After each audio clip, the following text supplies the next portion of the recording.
Saya Stevi Esra Budiman Saya Elizabeth Veronica Masih Saya Marcel Maliangkai Saya Yuda Arthur Alpenta Bramana dari kelompok 3. dari kelompok 3. dari kelompok 3. dari kelompok 3. Kami dari kelompok 3 akan mempresentasikan tugas dari THT yang berjudulkan Pengawasan dan Keamanan Pangan. Latar belakang, pengawasan dan keamanan pangan adalah upaya sistematis dan kohensif yang penting untuk memastikan bahwa makanan yang beredar di masyarakat aman, bermutu, bergizi, dan tidak membahayakan kesehatan manusia. Tujuan utamanya adalah melindungi konsumen dari dampak buruk mengonsumsi pangan yang tidak memenuhi standar, seperti keracunan dan penyakit degeneratif jangka panjang. Yang pertama, ada sistem pengawasan pemerintah. Pemerintah melalui instansi terkait seperti Badan Pangan Nasional atau NFA dan Badan Pengawasan Obat dan Makanan atau BPOM menyelenggarakan pengawasan dan pendekatan full spektrum, pengawasan pre-market, pengawasan sebelum produk beredar untuk menjamin keamanan dan manfaat dan mutu produk sebelum dijual. Ini seringkali berkaitan dengan perizinan dan standar produksi. Selanjutnya ada pengawasan post-market. Pengawasan setelah produk beredar berupa inspeksi rutin, pengambilan sampel, dan pengujian produk di pasaran, tradisional maupun modern. Sistem pengawasan juga berkembang ke arah manajemen risiko pangan atau risk management program yang mendorong kemandirian industri pangan untuk menjamin keamanan dan mutu produknya sendiri berdasarkan risiko. Yang kedua, ada fokus rantai pangan.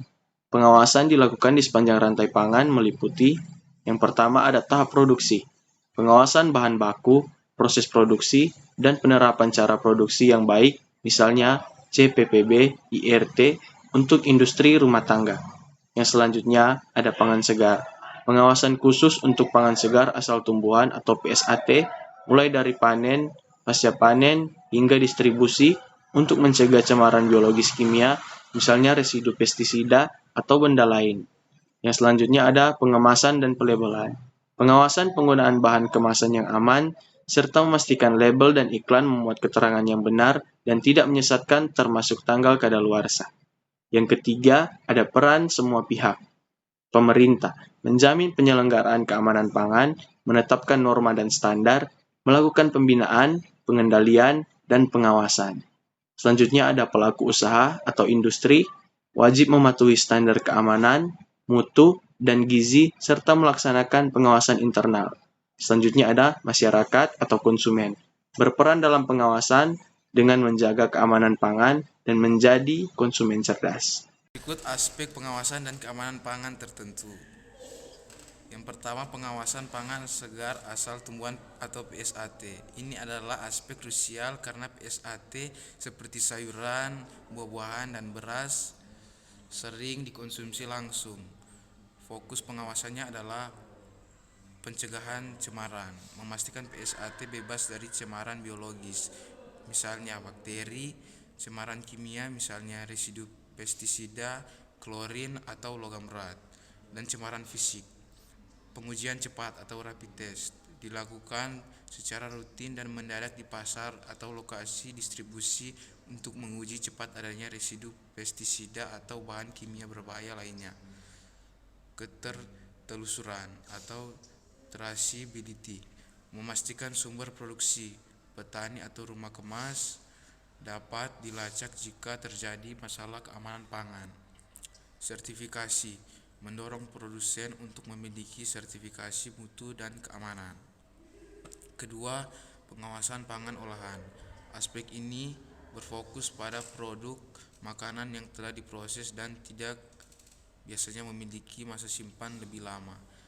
Izin edar.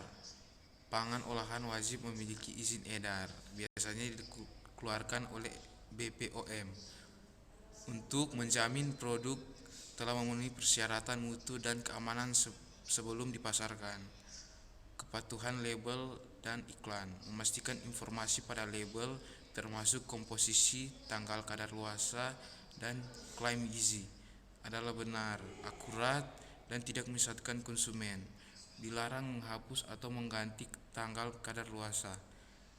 Cara produksi pangan yang baik atau CPPB, pengawasan terhadap industri termasuk CPPB IRT untuk industri rumah tangga, untuk memastikan proses produksi dilakukan secara higienis dan menggunakan bahan baku yang aman.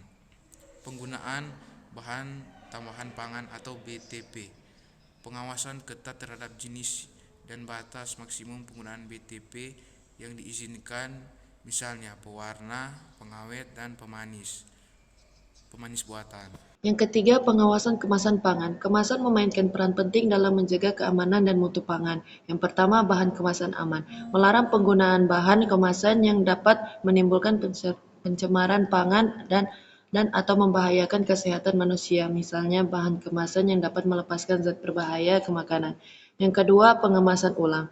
Dilarang keras membuka kemasan akhir pangan untuk dikemas kembali dan diperdagangkan. Selanjutnya yang keempat, pengawasan berbasis risiko dan kemandirian industri. Tren pengawasan modern bergeser dari sekedar inspeksi rutin menjadi pendekatan berbasis risiko. Yang pertama, program manajemen risiko. Industri pangan didorong untuk menerapkan program internal mandiri untuk mengelola risiko keamanan pangan sehingga pola pengawasan pemerintah menjadi berbasis audit kepatuhan terhadap program tersebut. Yang kedua, pengawasan cyber atau perdagangan daring. Peningkatan sinergi pengawasan untuk produk pangan yang diperdagangkan secara online untuk mencegah peredaran pangan ilegal atau tidak terjamin keamanannya. Kesimpulan, keseluruhan materi tentang pengawasan dan keamanan pangan menyimpulkan bahwa ini adalah upaya terpadu dan menyeluruh oleh pemerintah dan industri untuk memastikan makanan yang beredar aman, bermutu, dan bergizi demi melindungi kesehatan masyarakat, meliputi pengawasan pre-market, post-market, dan seluruh rantai pangan, mulai dari pengendalian bahan baku dan proses produksi yang higienis, termasuk pada PSAT dan pangan olahan. Patuhan pada regulasi label dan kemasan hingga pengadopsian sistem manajemen risiko dan menuntut kemandirian dan tanggung jawab dari pelaku usaha. Baik, sekian dari presentasi dari kelompok 3. Jika ada salah kata mohon dimaafkan dan terima kasih atas perhatiannya.